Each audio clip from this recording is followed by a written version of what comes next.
Hamas does not care about its civilian population, and even more, wants to put them in harm's way. Then you get collateral damage. I felt that Israel's response, even after all that frustration, was too large, too focused on the military. What would you do if they would bomb your town? What would you do? The answer is, you have to do whatever it takes. They should stop the bombing.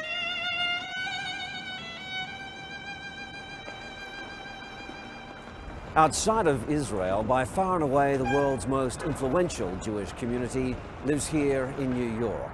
It's also a remarkably diverse community, and Israel's attacks against Gaza have drawn a range of reactions from it.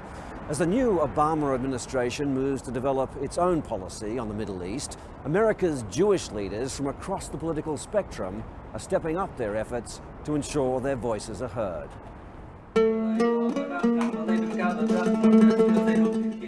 Dawn prayers in Crown Heights, Brooklyn. For this Orthodox Hasidic community, the violence born of the conflict in the Middle East is keenly felt. Two members of their congregation, Rabbi Gabriel Holtzberg and his wife Rivka, were killed in a recent terrorist attack in Mumbai. There's a strong police presence in the neighborhood because threats have been made here as well. Security threats, bombing threats, there are always threats, and we'll live with that. Rabbi Shmuel Butman is a leading member of the Lubavitch community, an Hasidic group with close links to the settler movement in Israel.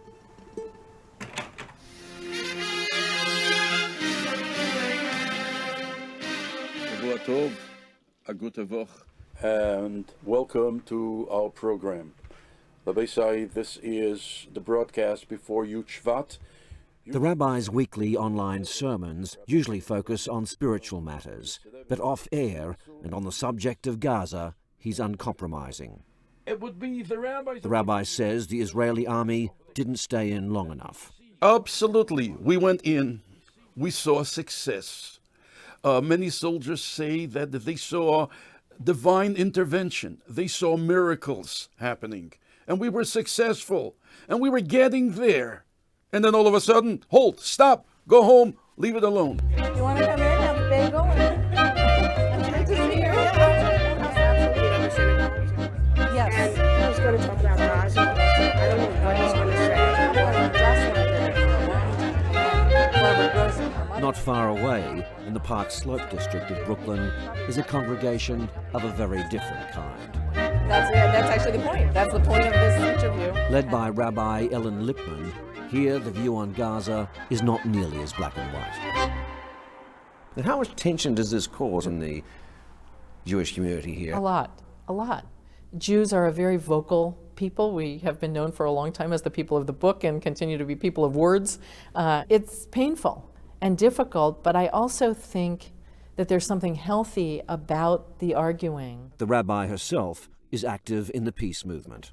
I believe that even though Hamas is so often, as has been described, a terrorist organization, that they are still the elected governmental representatives of the people in Gaza, and that conversation should happen with them. Talking to Hamas is something that horrifies some members of the Jewish community. Absolutely. Yeah, oh, of course it does. Of course it does. And I think I understand that horror, but I think as former mayor of Jerusalem, Teddy Kollek, once said, you don't make peace with your friends. You make peace with your enemies.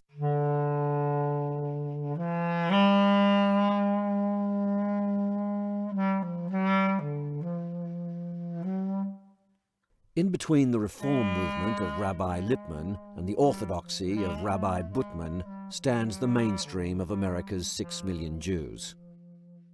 There's the highly visible group that's most active in defending Israel, and it represents a minority of the Jewish community. The broad majority is sympathetic, but not that involved. J.J. Goldberg is a leading authority on Jewish affairs and the author of a book on Jewish power in America. His view is that on the issue of Gaza, at least, the majority of American Jews supported Israel. There was a tremendous amount of support for Israel and a sense that Hamas planted itself in populated areas.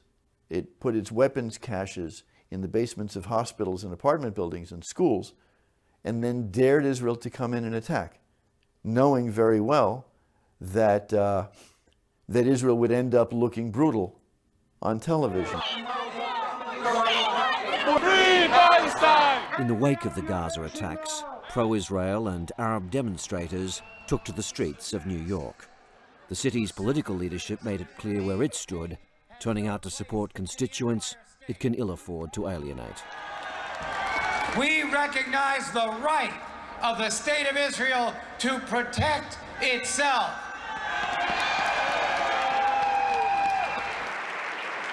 And another strong ally, New York's former Senator Hillary Clinton, will now be playing a central role in the Middle East as the new Secretary of State. I certainly know Secretary Clinton well, and I know Vice President Biden well. We've worked with them over the years. And Malcolm Hoenlein jokes that he can get the president on the phone so long as he doesn't call collect. He runs the Conference of Presidents of Major American Jewish Organizations, a large umbrella group which wields considerable influence in Washington. Its critics charge that influence has skewed America's policy in the Middle East towards Israel. that's an excuse. It's a way to dismiss and say, well, we have failed because they have a special relationship, because of pernicious lobby, because of this, because of that, when it's not. That's an excuse. And you create enough lies in order to cover your own failures.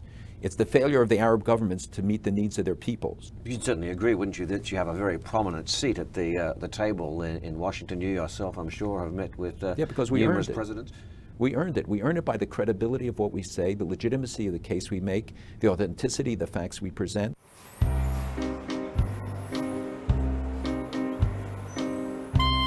a lot of rumor mongering going around. People have been getting emails nonstop. I have said throughout this campaign that we should not negotiate with Hamas or Hezbollah. During the presidential election campaign, doubts were expressed in some Jewish quarters about Barack Obama's pro-Israel credentials. But despite these concerns, nearly 80% of America's Jews voted for him. Now that Obama is in the White House, from the rabbinical schools in Brooklyn and beyond, Jewish communities are watching the new president, waiting to see which way he moves on the intractable problems of the Middle East. I think Barack Obama has a very clear sense of where he thinks things need to go in the Middle East. And it's not where the strongest pro-Israel lobby group would like it to go. He's going to go, I think, like a laser toward that middle settlement because of a sense that there just isn't time to dilly-dally anymore. Things are sliding towards doomsday.